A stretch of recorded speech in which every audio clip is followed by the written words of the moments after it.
You're not paying for your mistakes. Family, I came here today to remind somebody. You are not paying for your mistakes. And let me take it deeper.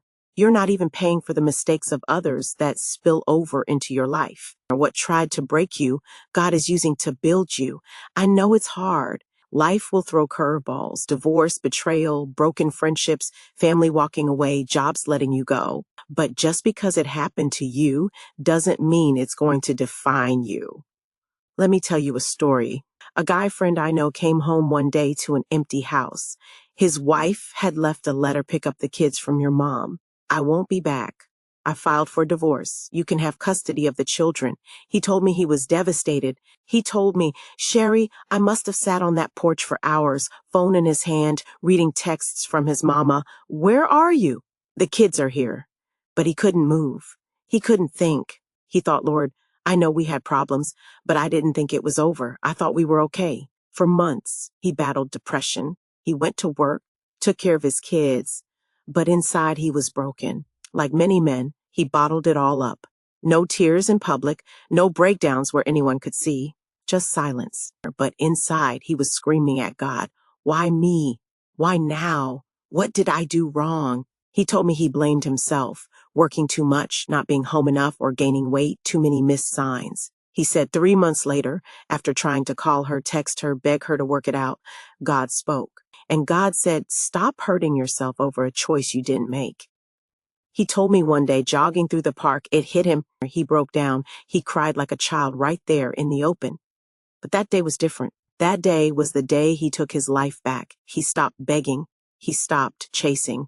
He started thanking God for what he still had, his children, his health, his job, and another chance to grow. He prayed differently. He said, God, if it's your will, restore my marriage. But if not, I'm going to need your help. And guess what? A year later, his wife returned. They both committed to prayer, counseling, and rebuilding. Was it perfect?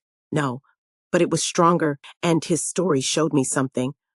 We're not paying for our mistakes, or even for the mistakes of others that spill into our lives. What looks like punishment is often preparation. Let me give you 7 reasons you're not paying for your mistakes. Reason 1, grace over guilt. Guilt will make you believe you deserve pain, but grace cancels guilt. My friend thought he was being punished for being a workaholic, but grace whispered, you are forgiven. You were providing for your family. Spiritual tip, Romans 8:1. There is therefore now no condemnation for those who are in Christ Jesus. A realistic tip, stop rehearsing the past in your head.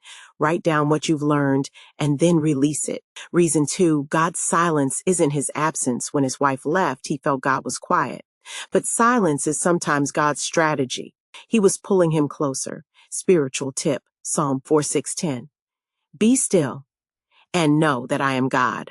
Realistic tip, use silent seasons to journal, reflect, and listen instead of filling the air with noise. Reason 3, tears are teachers. That day he cried in the park wasn't weakness.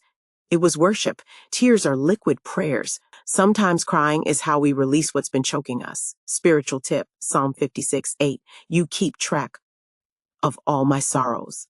You have collected all my tears in your bottle. Realistic tip, give yourself permission to cry, then get back up. Reason 4, isolation is God's classroom. He shut people out because he didn't want questions or pity. But that isolation, God used it to rewire him, to rebuild his strength in the quiet. Spiritual tip, Moses spent 40 years in the wilderness before God sent him back with power. Realistic tip, use isolation to reset. Don't run to distractions, run to discipline. Reason 5, separation is sometimes protection. Even family won't understand your fight. Sometimes God moves people out of your life, not because they're bad, but because their season in your story is over. Spiritual tip, John 15:2. Every branch in me that does not bear fruit, he takes away, and every branch that bears fruit, he prunes. Realistic tip, stop forcing old connections, or release them in peace. Reason 6, God restores what's broken. My friend thought his marriage was over, but God is a restorer. Whether it's relationships, finances, or your spirit, he can rebuild. Spiritual tip, Joel 2:25. I will restore to you the years that the locust has eaten. A realistic tip: seek counseling, therapy, and community that speaks life, not death, over your situation. Reason 7. Your story is somebody's survival guide. He confided in me. His testimony helped me in ways he never knew about, and now his testimony is helping you. Don't you see? What you survive isn't just for you. It's so someone else knows they can survive too. Spiritual tip. Revelation 12:11. They overcame him by the blood of the Lamb and by the word of their testimony. Realistic tip. Share your story when the time is right. Your breakthrough could be someone else's lifeline. In closing, let me say this, family, so remember this. You're not paying for your mistakes, and you're not paying for anyone else's mistakes that splash into your life. What tried to bury you, God is using to plant you, and in due season, you will bloom.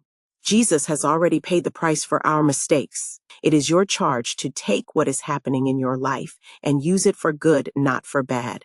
Listen up, family. Where is your faith right now? What are you fighting for? Do you truly believe God will see you through it? Or will you just give up? If you know God's got your back, type it loud in the comments. God has my back!